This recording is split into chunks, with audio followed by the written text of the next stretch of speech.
आजच्या या वेळेच्या निमित्ताने मी आपल्याला एवढंच सांगेन, या शक्तीपीठ महामार्गामध्ये ज्या ज्या आमच्या शेतकरी बांधवांचे जमिनी जात आहेत त्यांना आम्ही चांगला त्या ठिकाणी दर देण्यासाठी आम्ही सर्वजण निश्चितपणे प्रयत्न करत आहोतच। पण आता आपल्या भाषणामध्ये कोणीतरी सांगितलं की आम्हाला दादागिरी केले जातात। माणिक साहेब आपल्यापेक्षा हे काय दादागिरी जास्त करणार, तर करायचं असं तरी येऊ देत त्यांना आपण सांगू।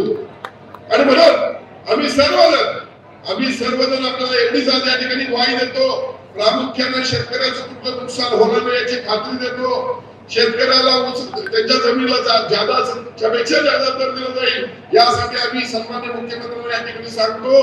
आणि त्याच्यापेक्षाही पुढे जाऊन तुम्हाला एवढं सांगतो की या शक्तीपीठा महामार्गाचा शेवटचं डांबर आणि खडीपर्यंत होईल त्या ठिकाणी पडेपर्यंत आम्ही सर्वजण तुमच्या पाठीशी राहू एवढी ग्वाही आपली या ठिकाणी देतो।